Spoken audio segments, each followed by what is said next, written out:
이번에 살아남는 것들의 비밀이라는 책을 제가 내게 됐는데, 이 책에서는 DX의 비즈니스 인사이트를 사례로 모아봤어요. DX 해야 되는 건 알겠고, 그 다음에 어떻게 해야 되는데 하는 거를 고민하시는 많은 기업들이 사례를 굉장히 목말라 하시더라고요. 그래서 그 사례 중심으로 이번 책을 내게 됐습니다. 책 내용을 제가 어떠한 생각으로 구상을 했는지, 그리고 책의 사례는 어떤 것들이 있는지 제가 간단하게 설명드리도록 하죠.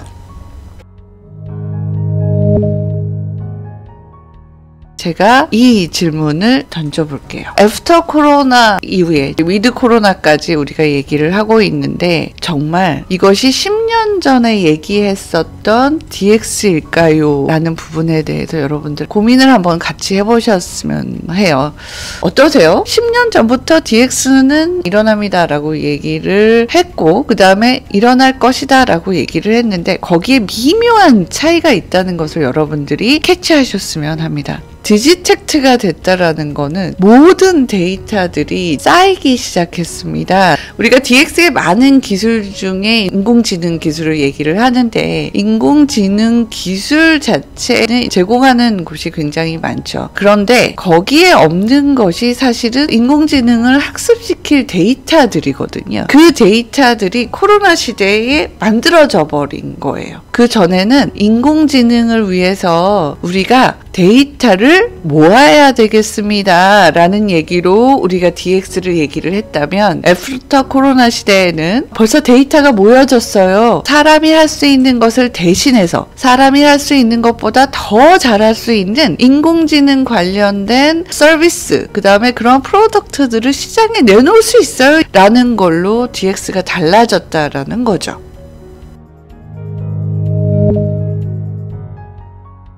실무자들이 얘기하기 쉬운 테마가 뭐냐면 데이터 얘기예요. 그런데 데이터 가지고 우리가 프로그램을 쓰는 방법론에서 얘기를 하는 교육들 대부분 다 하고 계십니다. 그런데 제가 주장하는 건 뭐냐면, 똑같은 데이터를 분석하더라도 방향성? 데이터에 대한 얘기, 데이터 분석의 레벨의 얘기가 다르고요. 데이터 전략에 대한 얘기가 다르고요. 데이터 전략이 DX 전략하고 연결될 때가 다른 모습들이 분명히 있는데, 그 부분을 놓치고 계시는 게 저는 전달하고 싶은 메시지였어요. 그래서 사실 제 책을 쓴 거죠. DX 이꼴 데이터 분석이라고 생각하지 마세요. DX의 전략은 고객하고 어떻게 우리의 비즈니스를 새로 디자인하지의 모습이 분명히 들어간 방향성의 얘기들이 있는 거거든요. 그 방점을 가지고 데이터를 생각하셔야지만 이게 크리에이티브하게 우리 기업만 할 수 있는 것들이 나올 수가 있거든요. 솔루션 회사는 솔루션 회사스럽게 DX를 정의를 하고, 컨설팅 회사는 컨설팅스럽게 DX를 정의를 합니다. 그런데 거기에 공통적으로 나오는 단어들이 있어요. 딱 세 가지의 얘기가 나오는 거예요. 첫 번째가 뭐냐면, 뭔가 디지털로 변환하기 위해서 기술들이 있어야 됩니다. 그러니까 디지털로 그냥 변환합니다 라는 얘기, 이거를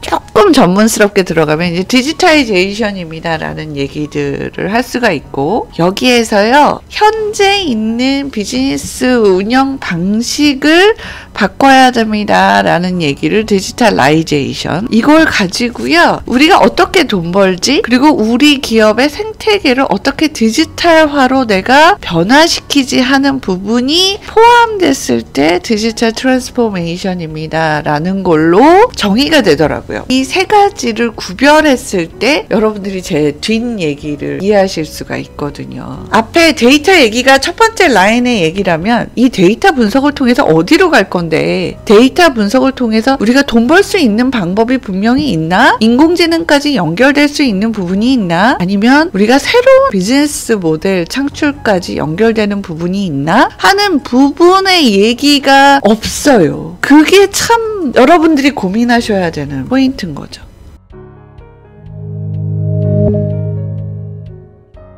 에어버스 같은 경우에는 디지털 트윈을 이용해서요 비행기를 가지고 시험 비행을 하는 데에도 돈이 엄청나게 많이 들잖아요. 그런데 가상 공간에 이렇게 똑같은 걸 만들어 가지고요 이거를 검증하고 시뮬레이션 시뮬레이션 해볼 수 있다 그러면 부품 같은 거 검사하는데 어마무지 오래 걸렸는데 이게 3일밖에 소요가 안 되고요. 업무 시간이 25%나 단축이 됐고요. 부품 검사가 3주나 소요가 됐던 거가 이제 양방향 시뮬레이션으로 바로바로 디지털 트윈을 통해서 만들어졌어요. 기존의 as is에 관련된 DX의 스코프인 거죠. 그런데 거기서 끝내지 마시라는 얘기가 제 얘기였잖아요. 똑같은 걸 하더라도 완전히 패러다임이 바뀌는 세상이 되어버렸기 때문에 코로나 이후에 고객이 변하고 생태계가 변하고 우리의 산업계가 변했습니다. 이 세 번째 단계를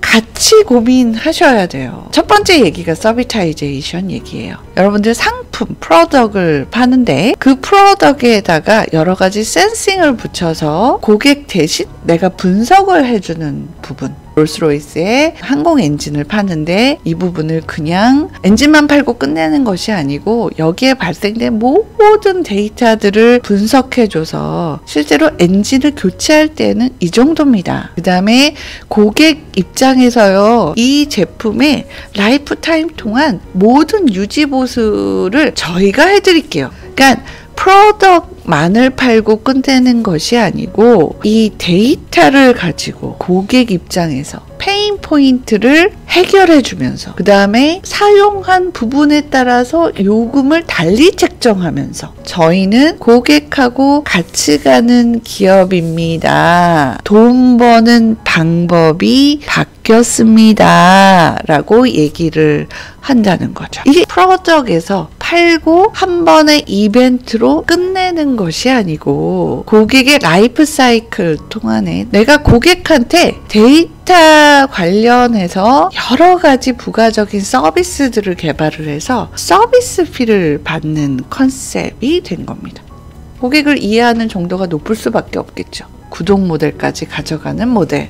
이게 바로 서비타이제이션입니다. 서비스화 한다는 거예요. 이 개념까지는 별로 어렵지 않으세요. 이게 코로나랑 무슨 관련이 있지를 여러분들이 인사이트를 가지고 가셔야 돼요. 코로나가 되니까 많은 사람들이 비대면으로 구매 활동을 하잖아요. 그러면 고객에 대한 정보가 제조 쪽에 더 많이 있는 것이 아니고 유통 쪽에 고객에 대한 정보가 더 많이 가게 돼요. 자, 고객이 뭐를 살지 너무 잘 판단하는 쪽이 유통이라는 거거든요. 제조 입장에서 그러면 내가 고객한테 바로 갈 수 있는 방법은 없을까를 고민할 수밖에 없는 거예요. 그래서 프로덕트와 서비스의 경계가 무너지고 제조와 유통의 경계가 무너지는 거죠. 고객한테 왜 맨날 디지털 새로운 경험을 줘야 될까요? 고객을 우리 기업에 딱 묶어야 되거든요. 그것도 한 번의 이벤트, 구매로 끝나는 것이 아니고 고객의 라이프 사이클 동안 계속 우리 기업에 묶어놔야 되거든요. 그러려면 고객을 잘 이해해야 되는 거죠.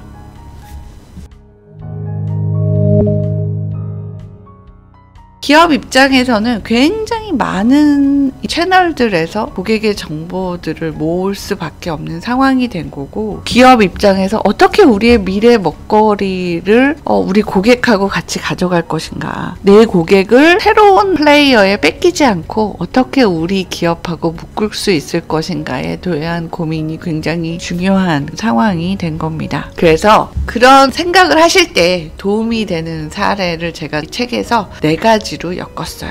앞에서 말씀드린 것처럼 산업 간의 경계가 무너졌습니다 하는 부분에 대한 사례. 두 번째는 고객의 라이프 데이터. 그러니까 왜냐면 고객을 평생 우리 기업에 묶으려면 고객의 일상에 대한 데이터가 굉장히 중요해졌거든요. 그 다음에 이제 새로운 가치를 계속해서 만들어낼 수밖에 없는 그런 상황들. 그리고 그걸 위해서는 작게나마 나만의 플랫폼을 가지는 게 굉장히 중요하겠다 하는 그러한 얘기의 사례로 제가 풀었어요. 스타벅스 앱을 통해서 온오프라인의 옴니채널 통합에 성공한 기업으로 굉장히 얘기를 많이 하고 있죠. 그런데 여기서 여러분들이 그냥 커피가 옴니 채널로 통합이 됐습니다 라는 걸로 보지 마시고요. 이거를 디지털 트랜스포메이션까지 내려가면서 한번 생각을 해보세요. 스타벅스 앱의 기프트콘 관련해서 성금이 스타벅스에 입금이 되는 거잖아요. 스타벅스의 자금력은 웬만한 중견 금융 기업보다도 더 많다고 그래요. 자, 그 부분에서 스타벅스는 단순히 커피를 팔던 회사가 아니고요. 커피 관련된 업에서 벗어나서 이제 금융업으로 다시 디지털 트랜스포메이션을 했습니다의 사례로